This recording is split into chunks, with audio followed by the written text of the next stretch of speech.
Episode 3, The Mean Ex-Girlfriend. "Stop!" Robert dashed between Alex and Karen. Before Alex could speak, Karen waved the Supreme card in the air. Her eyes flashed with triumph as she said to Robert, "Mr. Miller, look, he stole a card from the VIP room." She smiled at him, her expression a little smug. Surely Mr. Miller would be happy with her for preventing theft. He had a lot of authority in the Eastern District of Metro Skybank, and when he had arrived at headquarters, he had seemed impressed with her, so she was hoping for a promotion. Her imagination began to run away with her as she dreamed about her possible future. Mr. Miller's face had always been a little glum, but as she watched, his expression drew darker and darker. Before she could figure out why, she was startled by his explosive roar, leaving her entire body trembling. "Let go of Mr. Ambrose!" As he yelled, Mr. Miller knocked the Supreme card out of her hand, and she was so scared that she let go of Alex. Mr. Miller pushed her aside and bent down to pick up the card. "Mr. Ambrose, your card. I'm very sorry. I haven't trained Miss Young properly. I do apologize." Mr. Miller's expression showed a mixture of respect, embarrassment, and unease, as the bank's customers looked on in amazement. Karen was stunned. Could the Supreme card be his? She wondered. Her eyes widened. No matter how hard she tried, she couldn't make sense of it. If this man had a Supreme card, then he had at least $3 million, yet he appeared to only be around 20 years old. A poor, lower-class loser with that much money? No, it was just too unlikely. "It's not your fault, Mr. Miller," Alex assured him, slipping the card back into his pocket. "Thank you, Mr. Ambrose." Robert dipped his head and paused briefly before straightening up and shouting at Karen, "Why are you just standing there? Apologize to Mr. Ambrose immediately." How could Karen still not understand? Robert thought. The young man standing in front of them was seriously rich and needed to be treated with respect. Karen immediately bowed her head at Alex. "Mr. Ambrose, I'm very sorry for my rude behavior. I made a mistake. I created a fuss over nothing and put my hands on you. It was my fault, and I will reflect on my behavior." Alex ignored her and walked away. "Mr. Ambrose," Robert called after him, "if you ever need anything, just give me a call and I'll do my best to help." Robert was excited by this opportunity. It was rare to meet someone as important as Alex, so he shamelessly tried to charm him. "Okay, Robert." Alex smiled faintly. Robert had come to his defense, after all. The use of his first name made Robert feel quite emotional. The wealthiest customers called him by his first name, and now so did this poorly dressed young man, who had displayed not even a hint of arrogance. Alex strode out of the bank and hailed a taxi to take it back to Preston University. As Alex entered the university building, he accidentally stepped into a puddle, splashing a lot of mud on his legs. He checked his watch, then rushed toward the classroom, where Mr. Morgan was already standing at the podium lecturing.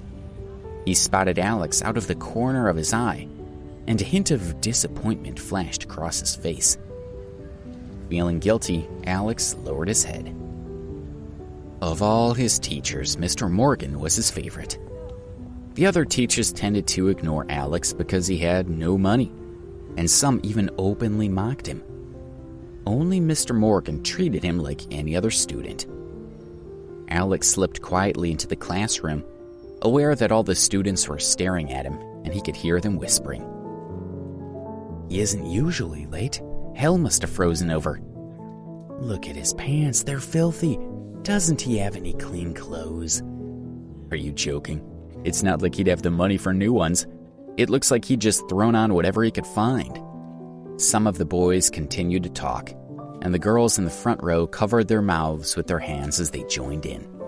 Their eyes flashed with contempt when they looked at Alex. "Stop talking," Mr. Morgan said loudly, "and pay attention."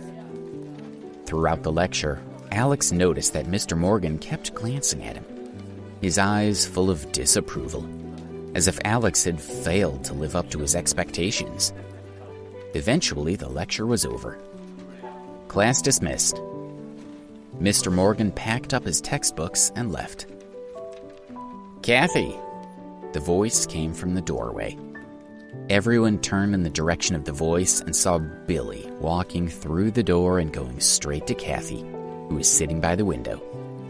She stood and hugged him, pulling him in close to her body. Billy lowered his head and the two of them began to kiss. Many of the students turned to stare at Alex. Everyone thought that he was Kathy's boyfriend, and they weren't aware that she had broken up with him. Alex watched in disgust.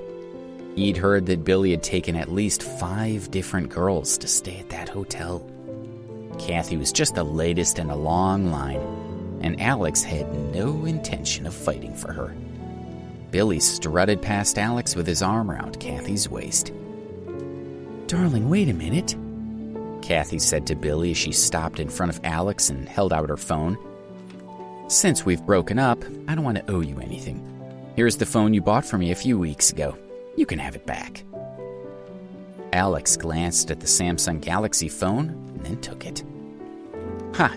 You would have to work part-time for 6 months to afford one of these." Kathy took a brand new phone out of her pocket and showed it to Alex. "This is the latest iPhone, and it's much better than your phone." "Of course. It's far too expensive for a loser like him." Billy raised his chin and looked at Alex. "Kathy told me that she kept asking for that phone for 6 months before you finally bought it for her. Do you think you can pick up a girl so far out of your league? You're just embarrassing yourself, so give up. And I'm warning you now, don't even think about her. If I find out you've gone anywhere near her, you'll regret it." "Don't waste your breath talking to a loser like him. Can we go to DeLuca's for lunch?" Kathy had already dismissed Alex. "Call me baby," Billy said, smiling at her. "Baby, let's go." She flirted with him right in front of Alex. "Kathy!" A petite girl stood up, glaring at her. "You're taking it all too far. I never thought you'd break up with Alex, and I'm ashamed of you." "Emma, why do you care?" She scowled. When things had been going well with Alex, she'd been on good terms with Emma, who was a decent person. Sometimes when Kathy had been fighting with Alex, she'd asked Emma's opinion about who was in the right. "You gave up Alex for someone like Billy?" Emma asked. "How could you treat Alex like this? When you were sick and couldn't even get out of bed, Alex sent you lunch and dinner every day for a month. And when you were walking in the mountains and twisted your ankle, he carried you on his back for miles down the mountain. Don't you remember that? You know he doesn't make much money from his part-time jobs, but when you wanted a phone, he worked hard for months to save enough money to buy it for you. And this is how you repay him? By breaking up with him and ridiculing him?" Kathy scowled. "I've never forced him to do anything. If he was stupid enough to go along with it, that's his problem. And so what if he bought me a cell phone? It was only a Samsung. And why would I want a Samsung when I can have an iPhone?" Emma shook her head. "Kathy, I don't understand you. Do you only care about money? Will money get you everything you want?" "Yes!" Kathy barked out a laugh. She stared at Emma and said, "I admit that I like money. Is that so wrong?" She took Billy's arm and said, "Come on, baby, let's go. These two poor people disgust me." She glared at Alex and Emma, and then swept out of the classroom with her head held high.